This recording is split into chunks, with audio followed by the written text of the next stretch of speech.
Welcome back to the deep dive. You know, usually when we talk about the end of the world, we have this very specific cinematic language for it. Right. We always picture the mushroom cloud or the asteroid impact or maybe the alien invasion fleet just darkening the skies over New York. We kind of expect the apocalypse to be loud. We expect it to be this massive event. Yeah, we expect a bang. Yeah. A moment where the clock just stops and everything changes instantly. Exactly. But the stack of papers we are unpacking today, and it is a massive stack, by the way, it posits something entirely different. It suggests that the world ends not with a bang, but with a science experiment gone wrong, a grieving man trying to cheat death, and a lonely 6-year-old girl sitting on a porch in the rain. Today, we are staring into the abyss of the passage by Justin Cronin. And we really are going deep today because this source material, it just demands it. You know, if you look up the passage by Justin Cronin online right now, you might see it tagged as a vampire apocalypse story. Which, I mean, sure. Right, technically true. There are blood-drinking monsters. Yeah. But calling this a vampire story is a bit like calling Moby Dick a pamphlet about the fishing industry. Yeah. It just completely misses the scope. It totally misses the point. I mean, yes, there are monsters, and we are going to get into the terrifying specifics of their biology later, but this is an epic. It spans a literal century. It blends hard sci-fi, military thriller elements, horror, and this incredibly poignant sociological study of human resilience. It's really about what happens when the lights go out literally and metaphorically, and how humanity tries to claw its way back from the brink of extinction. What fascinates me most about this source material is that Cronin isn't just interested in the scare factor. He is deeply interested in the society that comes after. Yes. We aren't just watching the initial panic. We see the fall of civilization, sure, but then the narrative makes this audacious jump forward, 93 years. 33 years, yeah. We get to see what kind of culture actually emerges from the ashes. It is a study in sociology as much as it is a creature feature. Yeah. So let's set the stage for you before we get into the heavy analysis. The basic premise is that the U.S. government, specifically the military, initiates a project called Project NOAH. And the goal is to cure death. Right. Which, let's be honest, is the kind of ambition that never, ever ends well in fiction, or history for that matter. Never. It is the ultimate hubris. But instead of a cure, the result is a virus that turns people into what they call virals.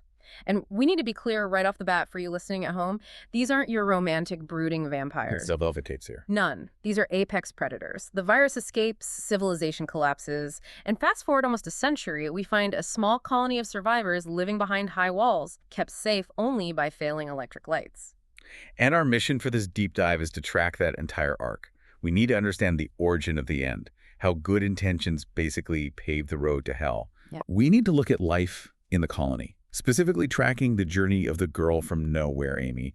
And finally, we need to unpack the theory of the hive mind that might actually be the key to saving what is left of the human race. Okay, let's unpack this. We have to start with the time before. And what struck me immediately in reading through the first section of the passage is that the story of the apocalypse doesn't start in a lab with bubbling test tubes. Right. It starts with a single, struggling mother named Jeanette in Iowa and Tennessee. It is such an intimate beginning for a story that eventually encompasses the whole world. It grounds the horror in something very real. Poverty, abandonment. Jeanette is Amy's mother. She's 19 years old. She's essentially a child herself trying to raise a child. And the backstory here is just heartbreaking. She was charmed by Amy's father, a man named Bill Reynolds, and Bill turns out to be a real piece of work. Oh, absolutely. He is married, he has a whole other life, and he leaves Jeanette high and dry the exact moment things get real. The text paints this incredibly vivid picture of a woman slipping through the cracks of society. And keep in mind, this is before the monsters show up. The horror here is purely economic. Yeah. Jeanette is forced into prostitution just to feed her daughter. She is living in motels, living in her car. It really highlights just how vulnerable they were even before the world ended. It is a stark reminder to you that for some people, the apocalypse actually happens every day in small, quiet ways. There is that devastating scene where she realizes she just can't protect Amy anymore. She is at the absolute end of her rope. She takes Amy to a convent, the Sisters of Mercy in Memphis. It is raining. The atmosphere is just heavy with dread. It's the pivotal moment of the time before. Jeanette makes the ultimate sacrifice. She saves her child by abandoning her. She tells the nun, Sister Lacey, that she is going to check on her car, and then she leaves. She walks away into the rain. It is brutal to read, but you understand why she does it. She genuinely thinks Amy has a better shot with the nuns than in a car with a mother who is completely falling apart. And this is where we meet Sister Lacey. Now, Lacey isn't just background dressing. She is crucial. Absolutely crucial. Sister Lacey is originally from Sierra Leone. The text strongly implies she has seen horrific things in her own life, perhaps war or famine, which gives her this incredibly deep reservoir of empathy and intuition. She senses immediately that there is something profound about Amy. She actually calls her the shadow behind the shadow. That phrase gave me chills, the shadow behind the shadow. It sets up Amy not just as a victim of circumstance, but as a figure of destiny right from the very start. Like she is carrying a weight that simply doesn't belong to a 6-year-old. And while this very human tragedy is playing out in Memphis, a mother making the hardest choice imaginable, we have the gears of the apocalypse turning in the background. This is where we shift to Project Inoa. Right. While Jeanette is struggling just to survive the week, we have Jonas Lear, a Harvard professor, struggling with something else entirely: grief. And here's where it gets really interesting to me.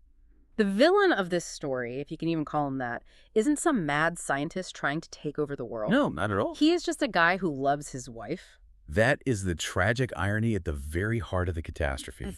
Jonas Lear's wife is dying. He is desperate to save her, and that desperation makes him incredibly vulnerable to bad ideas. He goes on an expedition to Bolivia because they found a virus in bats. It is always the bats. Always the bats. A virus that boosts immunity and supposedly extends lifespan indefinitely. The science described here is fascinating. They find this virus that basically supercharges the thymus gland. It repairs the body faster than it can break down. In theory, they found the fountain of youth. In theory. But biology always demands a trade-off. The virus requires massive amounts of energy. It completely changes the physiology of the host. Lear brings this virus back, hoping to cure his wife, but then the military intervenes, specifically U.S. and Right. And the military, well, they don't care about Lear's dying wife. No. They look at this and they see a weapon. They see the potential for a super soldier, someone who doesn't sleep, doesn't eat normal food, doesn't age, and can heal from bullet wounds in seconds. So they take over the project. But to test it, they need subjects. And this is exactly where the ethics completely disintegrate. They don't put out a flyer for volunteers. They go straight to death row. They recruit men who have been condemned by society to die. The source material lists them, and it is a complete rogues gallery. You have guys like Babcock, Morrison, Chavez. These aren't wrongfully accused saints. These are men who have committed horrific, violent crimes. Babcock, in particular, is described as having a deep, terrifying darkness in him even before the virus touches him, which is a massive tactical error. If you think about it, you are taking men with violent sociopathic tendencies, men who have already proven they have zero regard for human life, and you are giving them superpowers. You are literally making them apex predators. They become known as the 12. But there is also a zero, patient zero, a man named Fanning. The virus transforms them entirely. It strips away their humanity, but amplifies their hunger and their rage to an unimaginable degree. The description of the transformation is so visceral. They lose all their hair, their teeth change into fangs, their bodies swell with dense muscle. But the most disturbing part is the mind. The human consciousness recedes, replaced by this singular driving hunger. They become the virals. And inevitably, because this is a story fundamentally about hubris, it goes wrong. The containment fails, the time before ends essentially overnight. The collapse is terrifying, specifically because of how fast it happens. The 12 escape.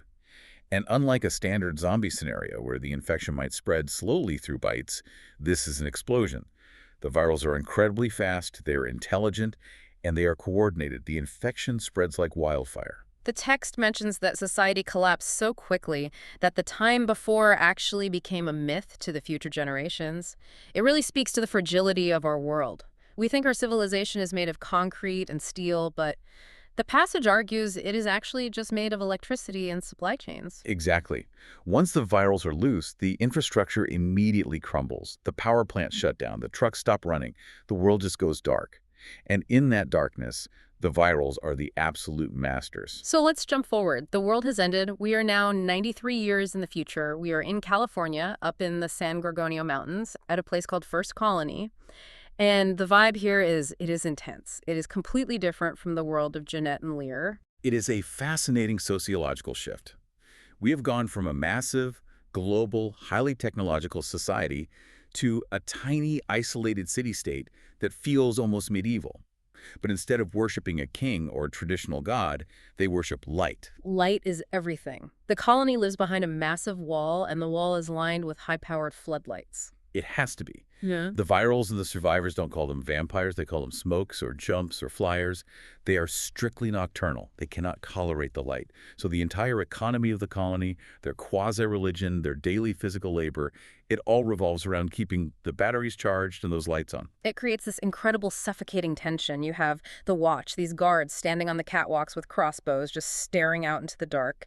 And they are absolutely terrified that a single light bulb might flicker. Because if a section of the wall goes dark, everyone inside dies. Think about the psychological toll of that for a second. Imagine you were living there. For 93 years, every single night is a siege. You can never truly relax. The source material describes this atmosphere perfectly. The silence of the night isn't peaceful to them. It is profoundly threatening. And the social structure completely reflects that tension. It is very rigid. You have the first families who are the descendants of the original survivors who founded the colony. You have the sanctuary for raising the children. They have stripped away everything that doesn't directly contribute to survival. There is no room for art for art's sake. There is zero room for error. If you endanger the lights, you endanger the entire species. It is that simple. So the laws are incredibly harsh. Exile is a standard punishment, which is just a delayed death sentence. Let's talk about the characters living in this pressure cooker, because despite the incredibly grim setting, there are these amazing sparks of humanity. We have Peter Jackson. He feels like the true heart of the story to me. Peter is a great character because he is so reluctant. He is a watcher, so he stands guard on the wall, but he's deeply haunted. Yeah. His father, Demetrius, was this legendary figure in the colony who went out into the Darklands, the world outside the wall, and he died in disgrace. Wow. Peter carries that weight every single day.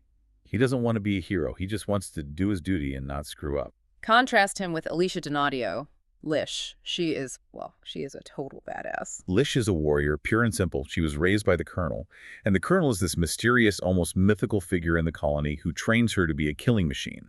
She is descended from a line of heroes, and she acts like it. She is fearless, almost to a fault. While Peter is very introspective and careful, Lish is kinetic. She actively wants to take the fight to them. Then you have Michael Fisher, Circuit. I love this guy. He's the tech geek of the apocalypse. Michael is vital to their survival. In a world where technology is constantly failing, the guy who knows how to fix a century-old solar panel is basically a wizard. He is obsessed with the time before, constantly reading old technical manuals. He represents the intellectual curiosity that usually dies out in a pure survival situation. Yeah, while everyone else is looking outward at the wall, Michael is looking inward at the systems supporting the wall. Exactly. And because of that, he is the one noticing that the systems are failing. The batteries are losing their charge capacity. He is the one ringing the alarm bell that absolutely nobody in charge wants to hear. Right? And we also have Theo Jackson, Peter's brother. He is much more pragmatic. He is weighed down by the massive responsibility of the day-to-day operations. He is trying to keep things running smoothly while Peter is looking for something more existential. It is important for you to really understand the threat they are facing outside those walls. We mentioned the virals are technically vampires, but the source material is very specific about their physiology. These aren't just humans with fangs, they are full-blown monsters. They glow in the dark with this weird bioluminescence. They are incredibly fast. The text says they are faster than a human eye can reliably track. They have heavy claws and teeth, and their bodies swell and transform into these armored hulks. But the scariest part, the part that really lingers when you read the text, is the psychological terror they inflict. The silence that comes before. Exactly.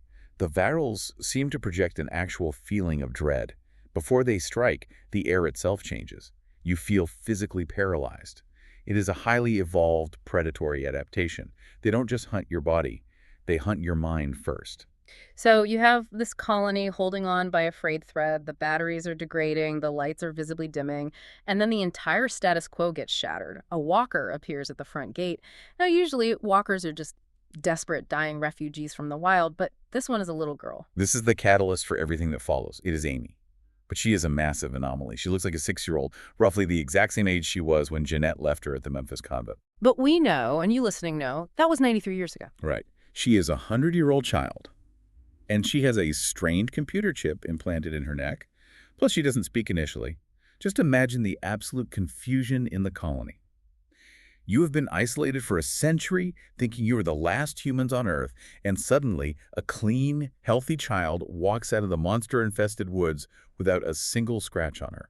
The colony is instantly divided. And this is where the sociology gets super interesting again. Some people immediately want to kill her or exile her. They see her as a variable they can't control, which makes her a threat to their fragile order. Pure fear drives that reaction. But others, like the mystic figure Auntie, see her as a profound sign. They see her as hope. And this arrival beautifully coincides with the crisis Michael has identified. The batteries are dying, the lights are going to go out. It is a mathematical certainty at this point. So the appearance of Amy acts as the final push. They realize they can't stay in the colony anymore. The sanctuary is rapidly becoming a tomb. This forces a brutal decision. A small group forms with the intention to leave the colony. It's basically a suicide mission. They want to save Amy by getting her away from the fearful leaders, and Michael has picked up a mysterious, faint radio signal that might point to a safe haven or maybe even the remnants of the military. The group is known as the Seven. You have Peter, Alicia, Michael, Sarah, who is the nurse, Hollis, Caleb, and Mosami. And Mosami is pregnant. I mean, talk about ratcheting up the stakes, taking a pregnant woman out into the Darklands. It speaks volumes about how completely desperate they are. Leaving the lights means purposefully entering the food chain. They are walking out into a world that entirely belongs to the virals. It completely shifts the narrative from a claustrophobic siege story to a road movie. But it is a road movie through absolute hell. They travel for hundreds of miles. They are constantly dodging virals, scavenging for ancient canned food, sleeping with one eye open every single night. And eventually, against all odds, they find what looks like salvation. They arrive at a place called the Haven. The name itself is such a lure. The Haven is an old prison facility turned into a sanctuary. And at first glance, it looks like a miracle. It is the classic too good to be true scenario. They walk in and they have electricity. They have real, fresh food. Beef, milk, vegetables, things the colony survivors have literally never tasted in their entire lives. They have total security. But the source material peers back the horror beneath the surface almost immediately. It's not a sanctuary at all. It is a farm. This part genuinely gave me chills. It is so deeply disturbing. The leader of the Haven is a man named Olson, and Olson has a very dark secret. The reason the Haven is so safe isn't just because of the high prison walls or the guns, it is because of a deal. It is a literal pact with the devil. They are safe because they actively sacrifice their own people to Babcock. Babcock, one of the original 12 death row inmates from Project NOH, he is the specific monster haunting this entire region of the country. Olson calls this system the ring. It is a ritualistic sacrifice. They put people they refer to as cattle into a specific area outside the walls to be fed to the viral. In exchange, Babcock commands his army, the millions of lesser virals known as the many, to keep away from the prison. It raises such a disturbing moral question for the reader. It is the classic trolley problem, but with glowing vampires. Is it worth surviving if the cost is feeding your friends and strangers to monsters? Olson completely justifies it as the only logical way to keep the majority of humanity alive. He represents utilitarianism gone completely mad. He actually believes he is a hero because he has kept the lights on and the bellies full. But our heroes, the group from First Colony, they come from a totally different cloth. Yeah, they come from a culture of shared sacrifice, not sacrificial slaughter. They simply can't accept it. When they realize what is actually happening, that they're being treated well just to be fattened up for the ring, it triggers this massive escape sequence. And what an escape it is. It involves getting an ancient train running. The train sequence is easily one of the most cinematic, breathless moments in the book. They have to get this old locomotive moving to break out of the valley. There is this incredible action sequence described where Peter is fighting on the roof of the moving train and the virals are just swarming over the metal like insects. It is chaotic, it is loud, and it is terrifying. But we have to talk about the cost of this escape. Mira, Olson's daughter, she is this incredibly tragic figure who has lived inside this twisted, abusive system her entire life. During the frantic escape on the train, a viral grabs her. The text describes it so brutally, just the hand reaching up from the side of the train car, pulling her way into the dark, and the screen cutting off. It is a stark reminder to you that in the passage, no one has plot armor. Being a named, sympathetic character does not save you from the dark. But amidst this horrific chaos, amidst the tragedy of losing Mira, Michael, our tech guy, has a massive epiphany. He's been observing the virals the whole time. He notices something crucial about how they attacked the train. This is the major turning point of the entire saga. Michael formulates the hive mind theory. Let's unpack that. What exactly does he figure out here? Well, he notices that the virals don't act like random individual predators. They aren't just a pack of wolves. They move together. They react to things simultaneously. He uses a bee analogy to explain it to the group. He posits that the virals act like a massive interconnected hive. Okay, so following that analogy, who is the queen? The 12. The original test subjects from the Bolivian virus experiment, like Babcock, they are the queens. And the millions of other virals out there, the many, are just the workers or the drones. And Michael theorizes that they are psychically linked directly to their specific progenitor. The implication of that is just massive. If you kill a drone, you just kill a drone. There are millions more.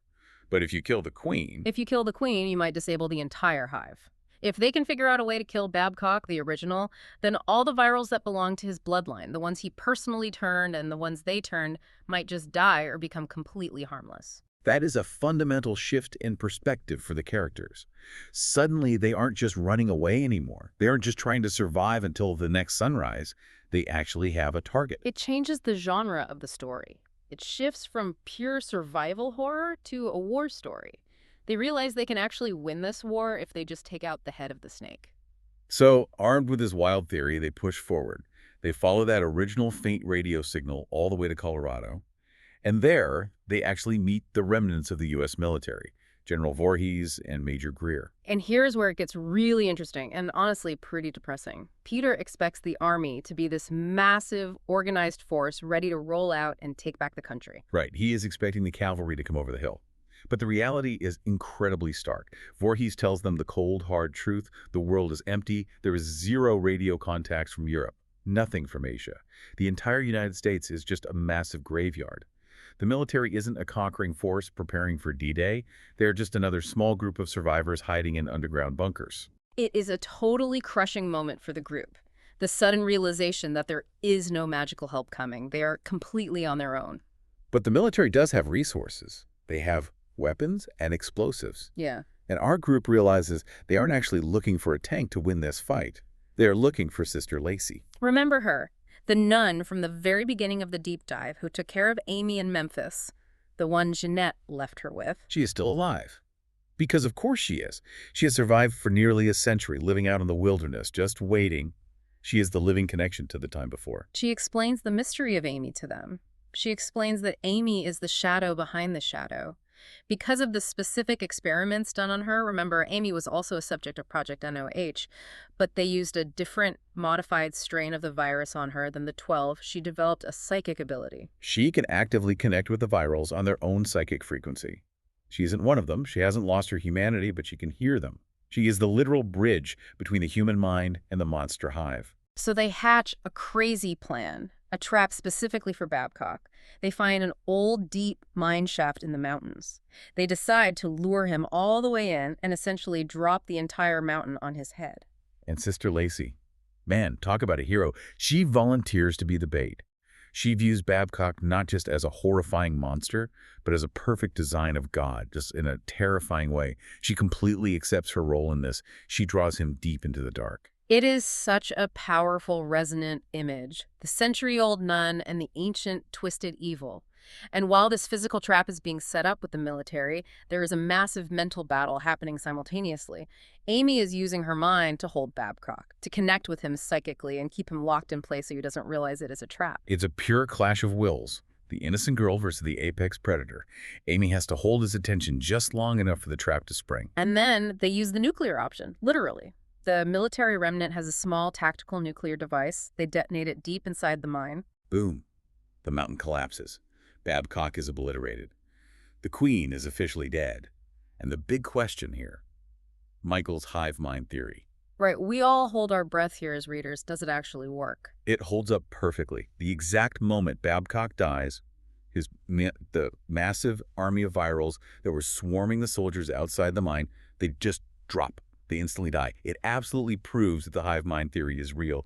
It proves that the war can actually be won. That is such a huge cathartic payoff. After all the running, all the constant fear, the deaths of their friends, they finally see the monsters just drop dead. It is the ultimate proof of concept. But it comes at a terrible, terrible cost. Sister Lacey's gone, crushed in the mine. The military unit takes extremely heavy losses fighting off the swarm. Yeah. But the core group, Peter, Alicia, Michael, and Amy, they survive. And more importantly, they have knowledge now. And that knowledge is the single most dangerous weapon they could possibly possess. Let's wrap this up by looking at the emotional arc of this whole journey. We started with Jeanette sacrificing herself for Amy in the grime of the pre-apocalypse, leaving her at that convent to give her a chance. And we end with Peter and Amy winning this massive, explosive victory in the mountains exactly a century later. And the connective tissue between those two eras is memory. Throughout the entire book, characters like Peter actively hold on to the time before, through stories, through physical books. He reads Oliver Twist and Treasure Island to the children in the colony. The source material continually emphasizes that memory is what truly separates humans from the virals. Yeah. The virals are pure hunger. They live in a pure present tense. Humans have a past, and because we have a past, we can imagine a future. And now they finally have a future. The deep dive into the passage by Justin Cronin shows us that even when the world feels completely empty, there is still purpose to be found. The surviving group is now armed with the explicit knowledge of how to kill the 12. So they pack up and head out onto the open road to find the other 11. It leaves us with this incredible, lingering thought regarding Amy. She is a child who literally carries the weight of a century on her small shoulders. She stands right on the line between humanity and total extinction. She is the bridge. And as the group moves forward, I think the real question isn't just whether they can kill the rest of the monsters, it is whether they can hold on to their own humanity while they do it. Right. It forces you to ask yourself, if you defeat a monster by using a weapon of mass destruction, do you actually inherit the Earth, or do you just inherit the monster's legacy? Can you fight the darkness without letting it inside you? That is the ultimate question the passage asks you to chew on. And it is a question that definitely doesn't have an easy answer. That is all the time we have for this deep dive. A huge thank you to everyone listening. If you haven't read The Passage by Justin Cronin, you really need to pick it up. It is an absolute brick of a book, but every single page is worth your time. Keep the lights on, everyone. And watch the shadows. We will see you next time.